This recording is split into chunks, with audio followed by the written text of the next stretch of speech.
Glória a Deus, a graça e a paz de nosso Senhor Jesus Cristo, meu querido amigo, meu querido irmão, sejam mais uma vez bem-vindos a esse nosso segundo encontro desse nosso processo formativo que nós estamos chamando de trilha.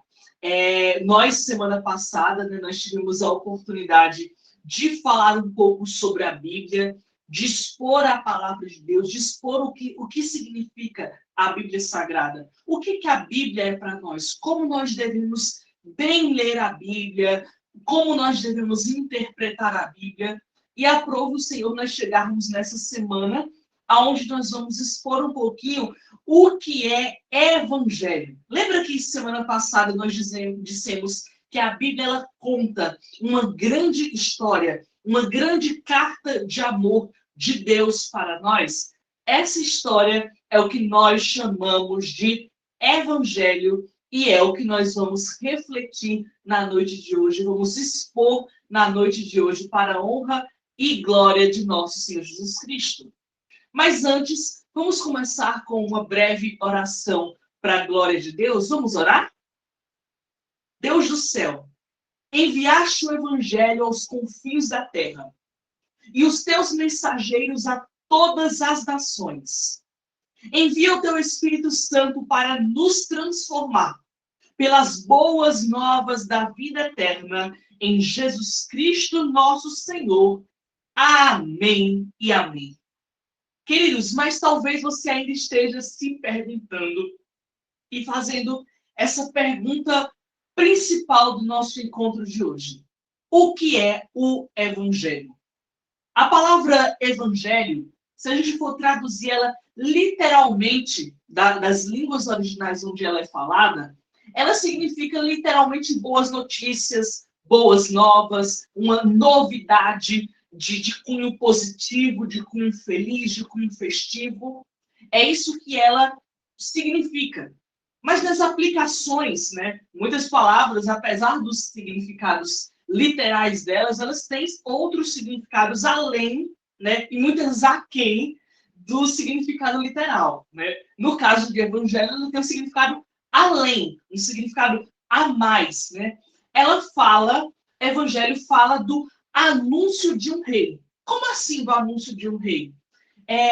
Por exemplo, na antiguidade, quando os reis eles conquistavam um novo reino, quando os reis eles conquistavam um novo território, eles geralmente conquistavam a capital, destronavam o antigo rei, destronavam o antigo governante, controlavam aquela capital, controlavam aquela cidade principal e depois enviavam os seus súditos às cidades vizinhas, às circunvizinhanças, às aldeias menores daquele grande reino, para dizer a eles, olha, vocês agora têm um novo rei, vocês agora têm um novo governante, vocês agora têm um novo senhor.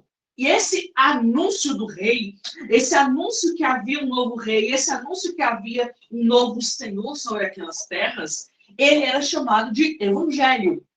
Ele era chamado de boa notícia, Então, quando a gente traz essa palavra evangelho para a linguagem cristã, para o nosso uso cristão, nós pensamos no evangelho como o anúncio da vitória do rei e da promessa do reino. Em outras palavras, quando a gente fala em evangelho, a gente diz, olha, Jesus venceu, Jesus é o novo Senhor, Jesus é o novo governante, Jesus é a nova autoridade, Jesus reina. E ainda mais, ele nos promete um novo reino, um novo governo, um novo tempo, novos céus e nova terra. Então, evangelho é o anúncio da vitória do grande rei Jesus e a promessa do grande reino que já se faz presente em nosso meio e que virá mais plenamente no futuro para a glória de Deus. Mas, queridos, muitas pessoas elas começam a narrativa do evangelho pela queda. Elas dizem, olha, você pecou, você cometeu algum erro, cometeu um pecado, e por isso você está afastado de Deus. Isso é parte realmente dessa notícia. Isso é parte realmente do evangelho. Só que quando as pessoas fazem isso, as pessoas elas cortam, elas tiram do evangelho uma parte muito importante, né? Quando a gente olha para as Sagradas Escrituras e quando a gente vê o primeiro versículo das Sagradas Escrituras, ele diz assim: no princípio Deus criou, né? Essa terminologia ela é muito significativa, né? Porque no princípio indica começo. Antes de todas as coisas terem, Deus ele criou, né? E essa criação de Deus ele é o fundamento para todo o evangelho. Se a gente não entende que Deus criou, que Deus trouxe à existência todas as coisas, nós não vamos conseguir compreender a magnitude do evangelho. Deus ele criou o céu, Deus ele criou o sol, Deus criou as estrelas, Deus criou o céu dos céus, Deus criou todas as coisas que estão na terra, todas as coisas que estão no céu. Tudo isso Deus criou. Gênesis 1:1. No princípio, Deus criou o céu e a terra. Mas isso é importante, isso é interessante, porque Deus não apenas criou os céus, e aí disse, não, vamos lá e criem as outras coisas. Não, Deus ele criou céus e terra.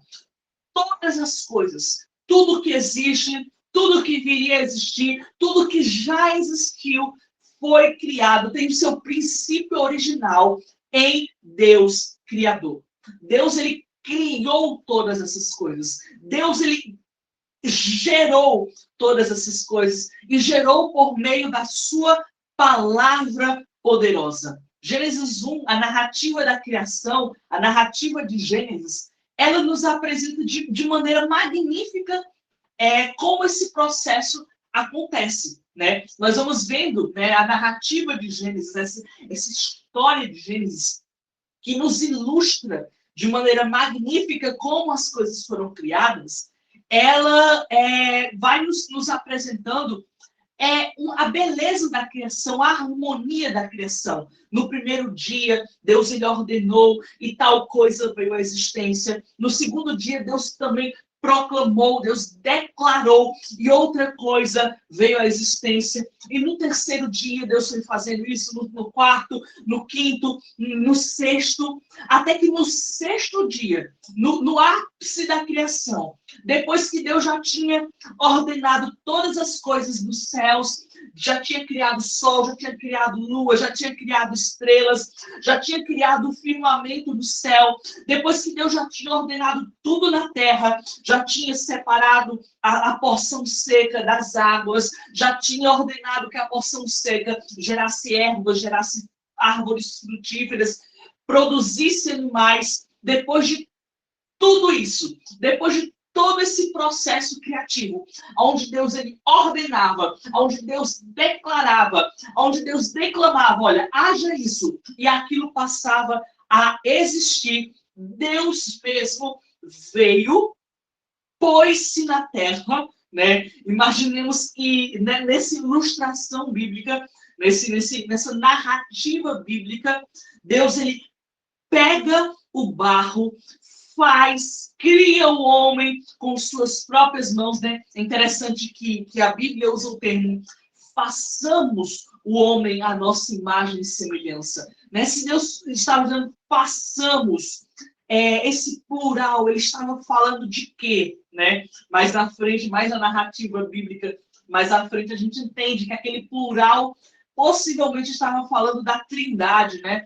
Deus Pai olha para o Filho, olha para o Espírito Santo e diz, olha, vamos juntos fazer o homem à nossa imagem e semelhança. E aí eles fizeram aquele bonequinho de barro, sopraram nele um fôlego de vida, e aquele homem, segundo aquela narrativa bíblica, segundo essa ilustração bíblica, ele veio a existir, ele tornou-se uma alma vivente, um ser vivo. Aqui, queridos, por meio dessa narrativa da criação, por meio dessa narrativa de Gênesis, nós percebemos a complexidade e a magnificência de um Deus que ele sai ordenando e criando todas as coisas com cuidado.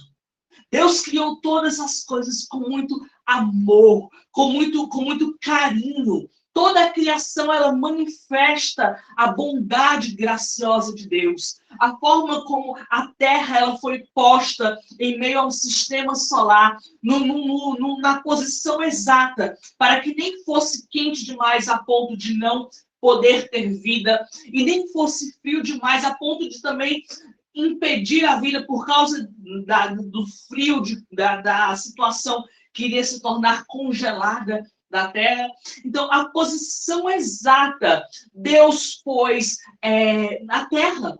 Né? E só isso já manifesta uma bondade criacional de Deus. Quando nós olhamos para cada fruto, para cada beleza, para cada coisa criada, nós percebemos o amor de Deus, o carinho de Deus, a bondade de Deus, a compaixão de Deus. E aí, quando nós vemos nessa narrativa criacional, que na coroa da criação, no sexto dia, depois que todas as coisas tinham sido criadas por meio da palavra de Deus, por meio da criação de Deus, nós vemos que Deus mesmo vem, inclina-se e gesta um ser diferente, um ser único, um ser especial em meio àquela criação, o homem, né? E diz, olha, homem, você não é um ser qualquer, eu estou soprando em você um fôlego de vida, uma coisa especial. Nós percebemos o quanto toda essa criação manifesta o amor de Deus por esse ser humano. Né? E aí logo depois Gênesis ele pega e ele diz assim, olha, agora eu estou vendo, né, o homem se sentiu só ao perceber que cada um dos animais tinha sua companheira. Ele tira, a narrativa de Gênesis diz que ele tira uma costela de Adão, e a partir daquela costela de Adão ele faz uma companheira idônea para Adão. É uma companheira que não era maior, não era superior e não era inferior. Era uma companheira idônea, uma companheira que combinasse mesmo, que as coisas se encaixassem, que um fosse para o outro, que o outro precisava que ele fosse, que a resolvesse a falta, a ausência do outro. Um se encaixava com o outro, um combinava com o outro. Nós vemos a beleza disso, a majestade que é isso. Deus ele criou homem para mulher e mulher para homem, de modo que ambos, um pertence ao outro. Isso mostra muito do amor, do carinho, do cuidado, da compaixão de Deus. Toda essa criação, toda essa beleza fala muito do Senhor e do seu amor por nós. Mas o Evangelho, infelizmente, não acaba aí. Infelizmente ou felizmente, né? Ele não acaba aí. Depois que Deus criou todas as coisas, depois que Deus pôs tudo de forma muito harmoniosa, mostrando a sua bondade, mostrando o seu amor. Deus, ele como um verdadeiro amante, né? Já que Deus mostrou na sua criação que ele era amor, né? E ele como um verdadeiro amante, ele também queria que a humanidade ela se envolvesse nessa sua aliança de amor eterno. Deus ele já estava pleno em si mesmo, né? Porque o Pai amava o Filho amava o Espírito amava o Pai, o Espírito amava o Filho amava o Pai, e naquele amor constante que se chama Trindade, naquela aliança eterna de amor chamada Trindade, Deus ele também quis extrapolar esse amor para o ser humano. Deus ele criou o ser humano por um propósito de amor, para extrapolar esse amor que ele tinha dentro de si, que ele era pleno dentro de si, mas ele queria extrapolar para um ser que fosse diferente dele. Então ele fez o ser humano como um ser para ser amado e um ser para amar, né? Porque o amor verdadeiro, ele envolve essa relação de dualidade.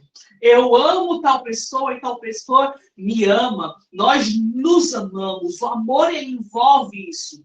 E o amor, queridos, o amor verdadeiro, ele não pode ser um amor por obrigação. Se o amor ele é por obrigação, se eu amo fulano porque eu não tenho outra pessoa para amar, porque eu não tenho outra escolha. Ele não é um amor de verdade. E do mesmo jeito, o ser humano, Deus ele queria que o ser humano tivesse um amor verdadeiro por ele. Então, por isso, Deus ele tinha que deixar ao homem uma alternativa. O homem não poderia ter a única escolha em amar a Deus. Não, ele tinha que ter a escolha entre amar e não amar, né? E aí, quando nós vemos a narrativa da queda, que se encontra no 2º capítulo de Gênesis, onde nós vemos que Deus mesmo, né, plantou um jardim para que o homem cuidasse daquele jardim, o homem regesse todas as coisas ali no jardim, dando nome aos animais, cuidando de toda a criação de Deus, né, mostrando que Deus dá dignidade ao homem ao lhe conceder trabalho. Né, é importante que o homem tenha um trabalho para ter dignidade, ele tem uma função, um propósito, né? Então, Deus, ele cria ali o jardim, ele planta o jardim, dá o jardim aos cuidados do homem, mas ele diz, olha, aqui no centro do jardim tem uma árvore, e dessa árvore você não pode comer, certo? A palavra do Senhor foi, você não pode comer dessa árvore, porque no momento em que você comer dessa árvore, você vai ser conhecedor do bem e do mal, e certamente você morrerá, certo? Só que a Bíblia, ela continua nos contando a história que Eva, possivelmente andando ali no meio do jardim, né, ela encontra uma serpente, e aquela serpente começa a falar, né? A gente pode abrir um parêntese aqui para pensar nisso, e se a serpente ela falou, né? Normalmente uma serpente não fala, e Eva não se assustou, né? Possivelmente Eva já vinha há algum tempo dialogando com a serpente, né? Talvez a serpente tenha vindo uma primeira vez e tenha dito assim, ô Eva, ela se assustou porque uma serpente não fala, saiu correndo e ficou assustada com aquilo. Mas aí depois a serpente foi se achegando, foi falando mansinho, foi falando com carinho, foi falando com cuidado, né? E nós abrimos um parêntese aqui para dizer que, olha, cuidado à ousadia que você está dando para a serpente, certo? Se a gente começa a ouvir a serpente, se a gente que conhece a história, sabe que lá no final essa serpente é Satanás. Essa serpente representa o inimigo de nossas almas, né? A serpente da origem, a serpente da criação. E se nós começamos a dar ouvido a Satanás, vamos abrindo brechas para que ele comece a agir em nós. Ele comece a falar as suas seduções. Ele comece a falar aquilo as propostas negativas que ele tem para a gente. A gente abre, mas é só isso aqui, é só uma besteirinha. Daqui a pouco a gente está abrindo, mas isso aqui, mas esse pouquinho. Então, do mesmo jeito, nós cremos, né, que foi Eva, né? Eva ouviu ali um pouquinho, foi se acostumando com a ideia de uma serpente falar, até um dia em que Eva já estava conversando, já estava ali tagarelando com a serpente, né? A Bíblia nos diz que Eva, ouvindo a serpente falando com Eva, a serpente virou para Eva e diz assim, Eva, me diz um negócio, me conta aqui uma fofoca.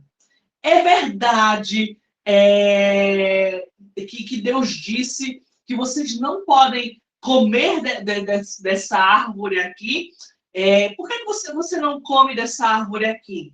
E aí Eva disse bem assim, olha, não, serpente. Deus disse, né, segundo Adão, Deus disse, olha, dessa árvore você não vai comer, e dessa árvore você também não pode tocar nela. Né? Deus tinha dito, dessa árvore você não vai comer. Não tinha nada Deus dizendo que dessa árvore você não pode tocar nela. Mas aí a gente abre um parêntese para fazermos a nossa interpretação, a nossa conjuntura, e a gente talvez supõe que Adão, ele para se precaver, né, ele para criar um selo de proteção ali, porque Eva não tinha ouvido de Deus, não tinha escutado de Deus, né? Eva foi criada possivelmente posterior, segundo essa narrativa, segundo esse relato. Então, Eva não tinha escutado de Deus, mas Adão, ele foi e disse assim, ó, Eva, Deus disse que não era nem para comer, nem para tocar, já para que ela não chegasse perto e não tivesse o risco. Mas aí, queridos, a gente tira uma lição disso também, né? Muitas vezes a gente acrescenta a Deus uma palavra que Deus não disse, né? Nós acrescentamos ao Senhor, nós dizemos, olha, você não pode fazer isso aqui porque Deus não quer que você faça. Sendo que muitas vezes é o nosso zelo, né? O nosso zelo dizendo, ó, não acho legal que você faça isso, porque senão você vai cair nesse pecado aqui. Isso é legal, é nosso zelo, certo? Eu não faço isso. Por exemplo, eu não bebo porque se eu beber eu vou cair no pecado da embriaguez, né? Mas aí dizer que Deus proibiu a bebida já é o extremo de colocar na palavra de Deus algo que não foi Deus que disse. E Eva fez isso. Ou Adão fez isso. Um dos dois ali fez isso. Ao dizer que Deus disse, olha, não coma e não toque, sendo que Deus tinha dito só, não coma. Né? E aí, no momento em que ela abre essa brecha, a serpente tem toda a brecha para fazer da palavra de Deus o que ela quiser, para jogar a palavra de Deus fora. Porque depois daquele momento, depois daquela resposta de Eva, que Deus tinha dito, olha, não coma e não toque nessa árvore, a serpente diz, não, peraí, Eva, Adão não deve ter entendido a mensagem direito. Ou então você não entendeu o que Adão estava falando. Deus sabe que se você comer dessa árvore, você vai ser como Deus. Você vai ser igual a Deus. E é interessante que a serpente disse que ela ia ser igual a Deus, porque ela sabia que superior a Eva não poderia ser, mas ela iria ser igual a Deus, conhecedora do bem e do mal. E aí Eva, ao olhar para aquela fruta, percebeu que aquela fruta era bonita, achou aquela fruta apetitosa ao olhar. E aí provou daquela fruta, e não simplesmente provou, mas também deu de comer a seu marido, a Adão. Né? E ambos, ao comerem daquele fruto, né, eles pecaram pela desobediência. Eles se afastaram do propósito de Deus. Aí você pode se perguntar, mas, pastor, por que Deus cometeu o risco de deixar uma árvore que poderia gerar toda essa confusão ali no meio do jardim, sabendo das tentações que sobreviriam sobre Adão e Eva? Porque lembra o que eu falei mais à frente? Deus, ele desejou ser amado. Deus, ele queria ser amado de verdade. E não existe um amor verdadeiro sem escolha. Não existe um amor verdadeiro sem alternativa. Então, quando o homem peca, quando o ser humano se desvia do plano de Deus e come da árvore do conhecimento do bem e do mal, o homem, ele renuncia a esse amor. Ele diz, não, eu não preciso desse amor, eu posso caminhar sozinho. Eu posso caminhar desligado do Senhor, porque eu não preciso, eu quero conhecer por mim mesmo. Eu quero saber as coisas por mim mesmo. Eu não preciso desse amor, eu posso andar aqui desconectado desse amor. Infelizmente, esse mal sobreveio ao ser humano pela desobediência.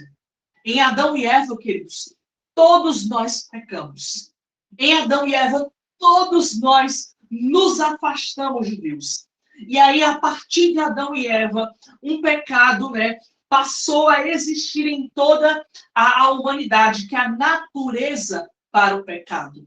Todos nós, queridos, depois, todos nós que nascemos de Adão e Eva, todos nós que somos fruto deste relacionamento, nós nascemos já inclinados ao pecado. Ainda que nós não tenhamos, possivelmente, pecados pessoais, você pode dizer, eu não tenho pecados pessoais.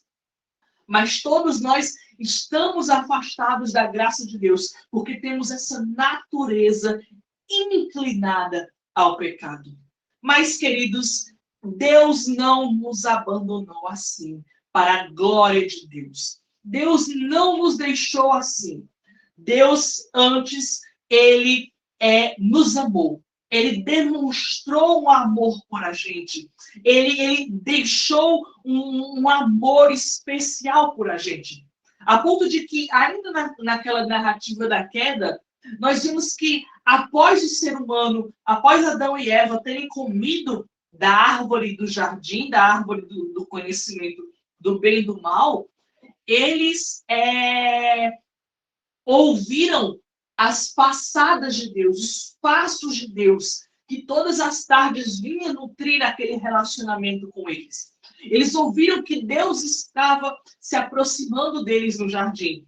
E ao ouvirem que Deus estava se aproximando deles no jardim, eles se aperceberam que estavam nus, né? E se esconderam de Deus, se esconderam da presença de Deus. Fizeram para si algumas vestes, né? Algumas vestes feitas de folhas, né? De folhas cozidas, e para cobrir a sua nudez. Porque quando o homem peca, quando o homem se afasta de Deus, ele precisa se vestir de outras vestes para esconder a sua pecaminosidade. Quando nós estamos santos diante de Deus, nós estamos nus diante de Deus. Nós podemos ficar nus diante de Deus, porque Deus pode nos conhecer plenamente. Porque nós não temos vergonha de Deus. Mas no momento em que o homem pecou contra Deus, ele criou para si vestes para esconder a sua nudez espiritual, para esconder a sua vergonha, para esconder a sua falta de fé, falta de zelo, falta de santidade, sua falta de cuidado. Mas aí, Deus, ele olha para aqueles seres humanos e a promessa de Deus era, certamente você vai morrer, né? Deus poderia, daquele momento em diante, ele ter simplesmente fulminado. Ele poderia ter simplesmente destruído a humanidade ali naquele instante. Mas Deus não. Deus, ele resolve em amor.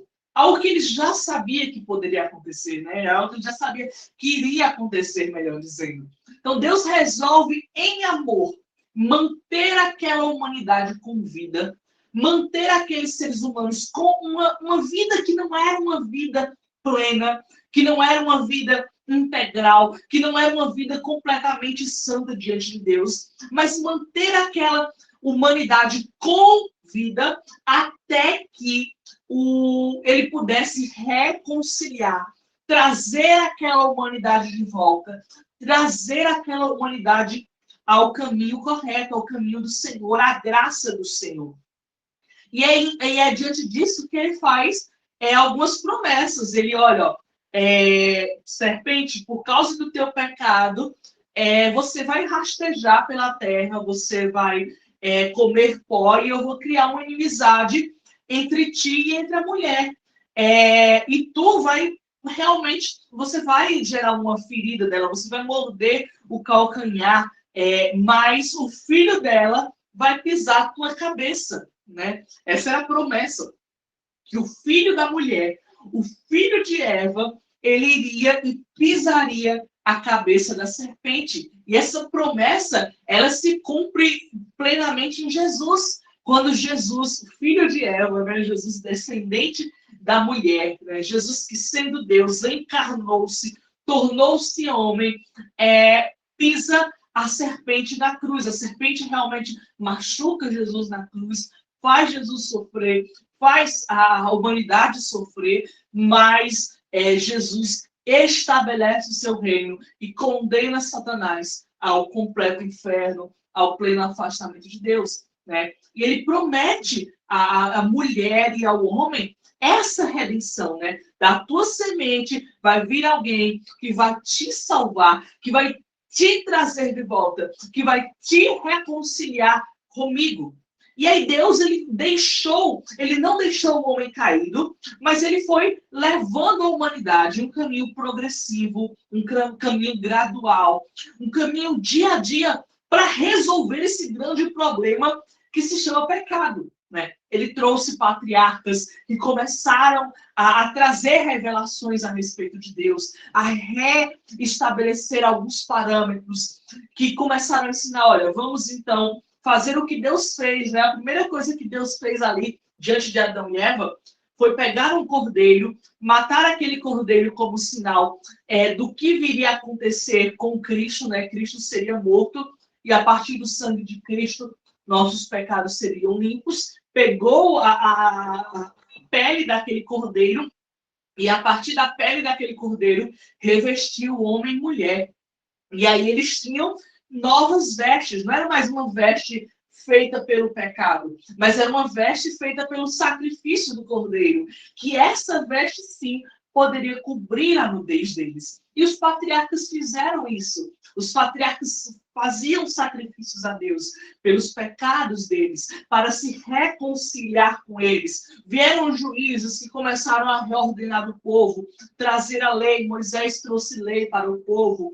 Vieram sacerdotes. O ministério do sacerdote, ele é impressionante, porque o sacerdote, ele pega as petições da humanidade, ele pega os clamores do homem, coloca sobre si e leva diante de Deus, e apresenta diante de Deus, para que Deus ouça as nossas súplicas, para que Deus atenda às nossas orações. Deus também enviou profetas, que tem um ministério de ouvir a voz de Deus e trazer correção ao homem.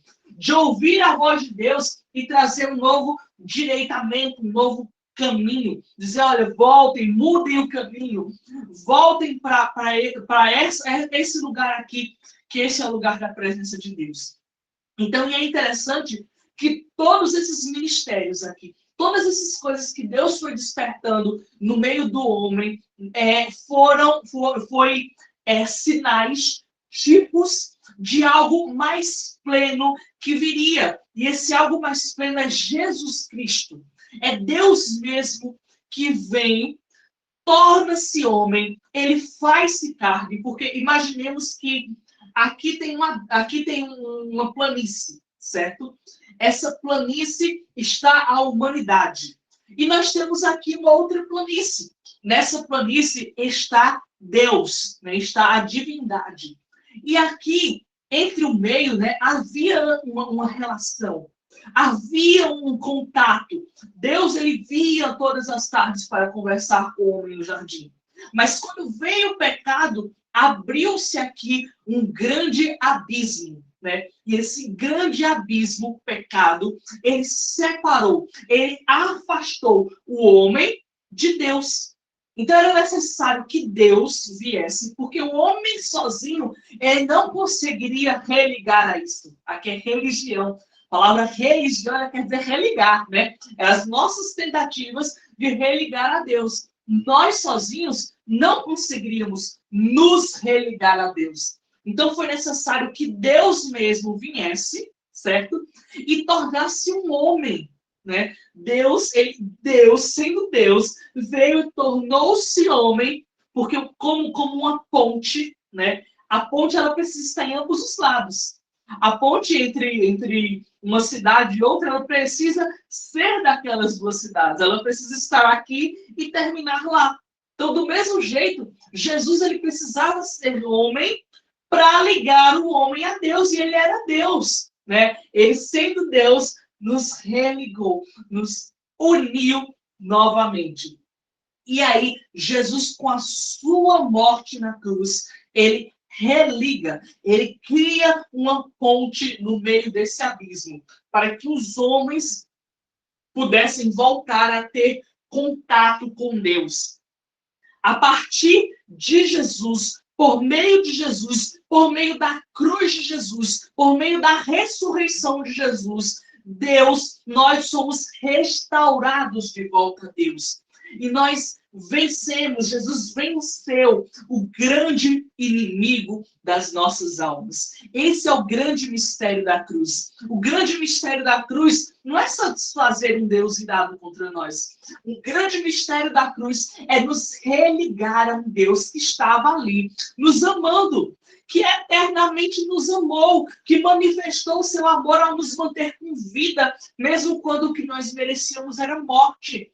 Um Deus que mandou profetas, um Deus que mandou patriarcas, um Deus que mandou juízes, um Deus que mandou sacerdotes, e um Deus que mandou o maior de todos os patriarcas, ele que era o próprio sacrifício, um Deus que mandou o maior de todos os juízes, ele que nos trouxe a verdadeira lei, a lei do amor. Um Deus que mandou o maior de todos os sacerdotes. Ele mesmo oferecia-se a Deus, levava a Deus todas as nossas súplicas. Ele é o grande intercessor.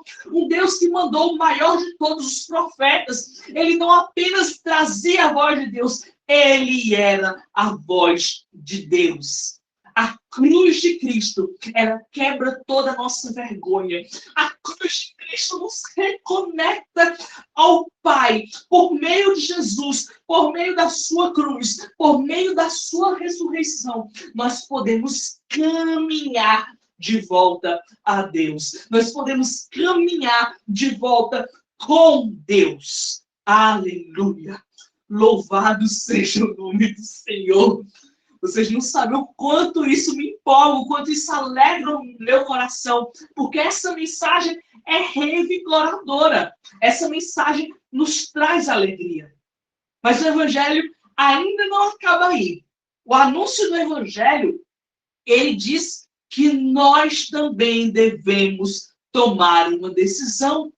Ele diz, olha, eu abri aqui as portas para vocês. Aqui o caminho, eu sou o caminho, eu sou a verdade, eu sou a vida.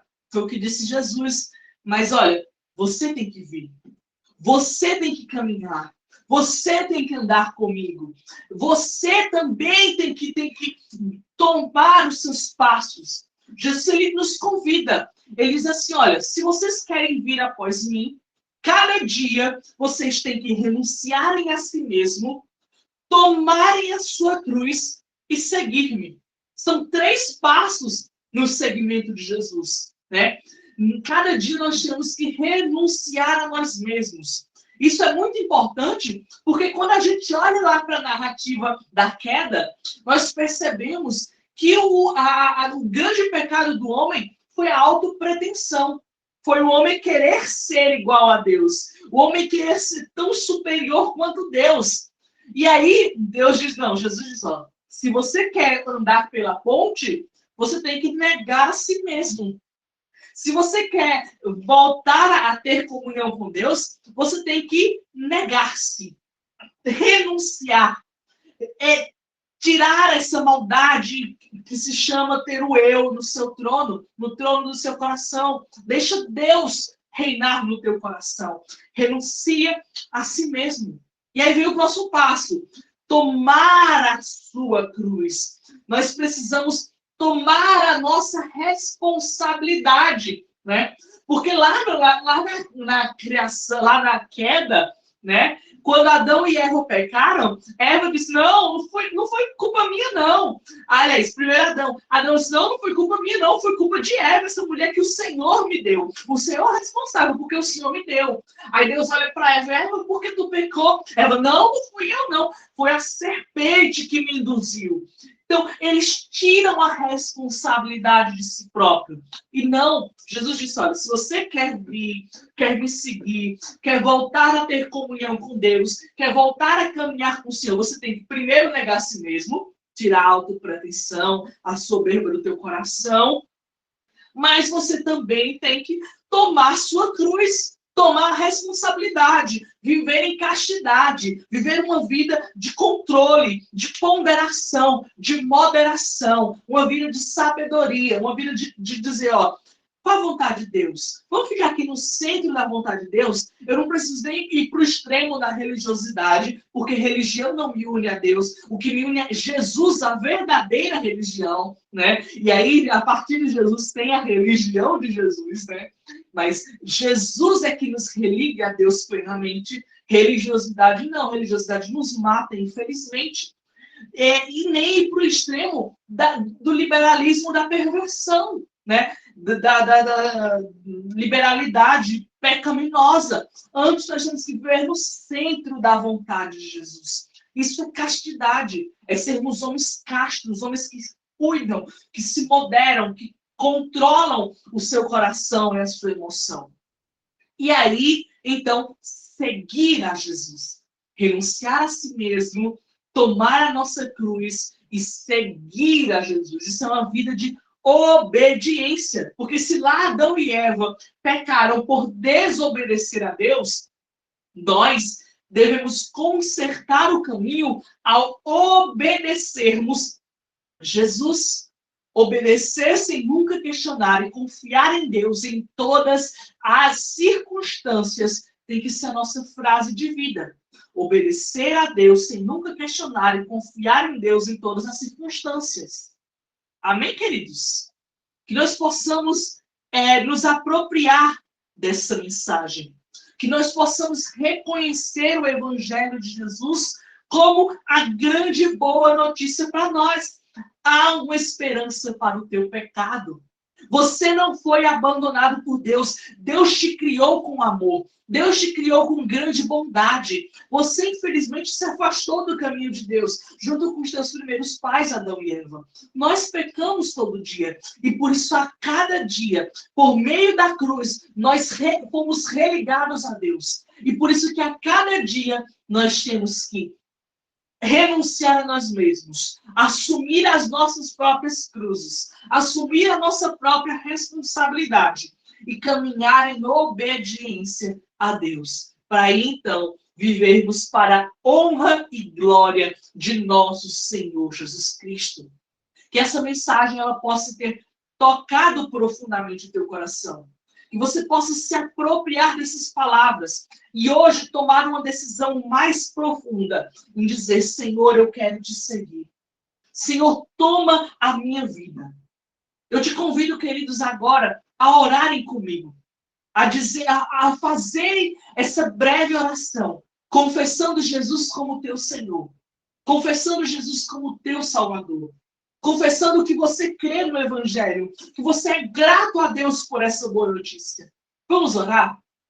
Querido Deus e amado Pai, Senhor, nós te somos gratos pelo teu Evangelho. Nós te somos gratos pela tua boa notícia. Nós te somos gratos porque o Senhor nos trouxe de volta a ti. Senhor, nós te somos gratos porque a partir do teu Filho, caminho, verdade e vida. A partir do teu Filho, nós temos livre acesso a ti. Nós podemos andar a ti. Basta que, Senhor, nós renunciamos a nós mesmos, Senhor. E agora esses teus filhos que estão orando comigo essa oração, eles renunciam a si mesmos. Estes teus filhos que estão orando comigo essas palavras, eles tomam essa decisão de te seguir, Jesus. Jesus, olha para a nossa prece, olha para a nossa súplica. Olha, Senhor, para o nosso clamor. Perdoa os nossos pecados, tem compaixão de nós. Ajuda-nos, Senhor, a tomar a nossa cruz e te seguir. Porque nós te confessamos como Jesus, nosso único, suficiente e supremo Salvador. Para a glória de Deus Pai. Amém e amém. Graças a Deus. Queridos irmãos, que a bênção de Deus Todo-Poderoso, Pai, Filho e Espírito Santo esteja contigo, agora e para todo sempre. Amém e amém. Tenha uma excelente semana na paz de nosso Deus. Amém.